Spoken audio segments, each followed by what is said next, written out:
wabarakatuh. Perkenalkan, nama saya Iqbal Putri Anggai. Saya dari jurusan akuntansi kelas F. Di sini saya akan menjelaskan materi saya, yaitu tentang konsep dasar perencanaan dalam manajemen. Apa itu perencanaan?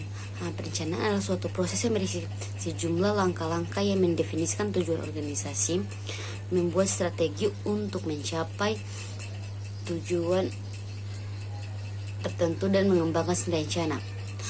Aktivitas kerja organisasi juga dapat diartikan dengan melihat 3 hal. Pertama, dari sisi proses, fungsi manajemen, dan pengambilan keputusan. Tujuan dan manfaat perencanaan. Tujuan perencanaan atau planning adalah untuk membantu organisasi mencapai tujuan dengan meminimalisasikan risiko ketidakpastian yang akan terjadi pada organisasi yang bersangkutan. Manfaat dari perencanaan adalah suatu organisasi untuk memberikan pedoman yang sistematik dan membantu para manajer untuk berorientasi ke depan serta penekanan pada tujuan organisasi yang telah diterapkan. Prinsip-prinsip perencanaan manajemen. Yang pertama, kontinuitas. Yang kedua, berdasarkan fakta hari ini dan perkiraan. Yang ketiga, futuristik. Dan keempat, fleksibilitas. Dan kelima, unsur-unsur perencanaan terdiri dari tujuan. Tujuan itu segala sesuatu yang hendak dicapai dalam usaha, kerjasama, atau organisasi. Tujuan yang dimaksud dapat berupa material ataupun alas pemuas kebutuhan spiritual. Terus yang kedua ada politik dan kebijaksanaan, adalah merupakan peraturan-peraturan atau pedoman yang digariskan oleh organisasi atau dengan kata lain lazim disebut sebagai pedoman tindakan untuk mencapai tujuan. Yang ketiga ada prosedur. Prosedur yaitu suatu tata urutan pelaksanaan kerja yang harus dilakukan atau diikuti.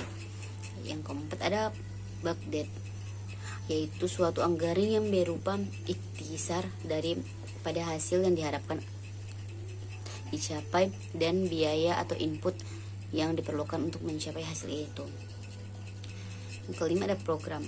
Program adalah campuran pada dari tujuan, politik, prosedur, dan budget yang dimaksud untuk menetapkan suatu kerangkaan tindakan untuk waktu yang akan datang.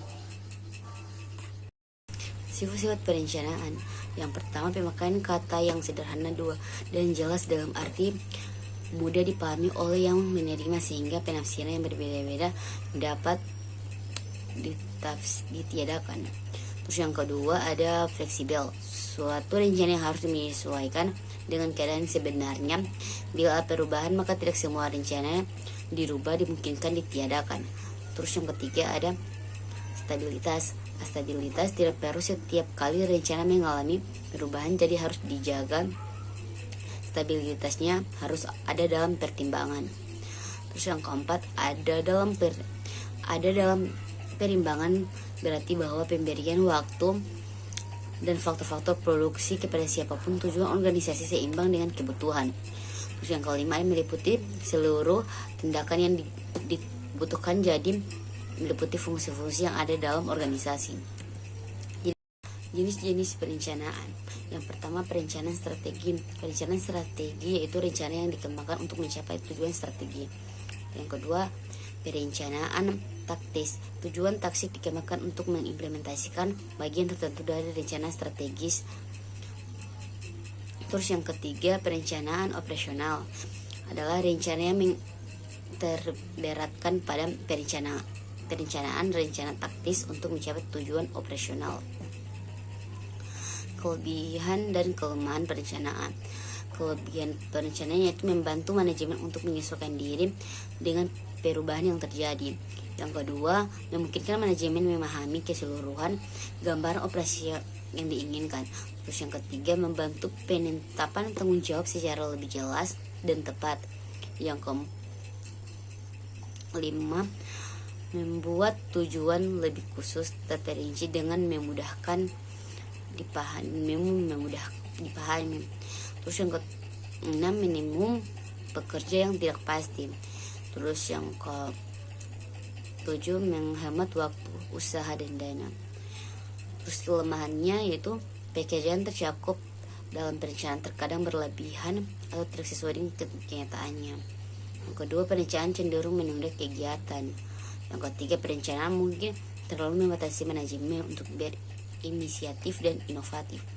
Yang keempat, kadang-kadang hasil yang paling baik didapatkan oleh penanganan setiap masalah pada saat masalah tersebut terjadi. Sekian materi dari saya. Lebih dan kurangnya saya mohon maaf. Wabillahi taufiq wal hidayah. Wassalamualaikum warahmatullahi wabarakatuh.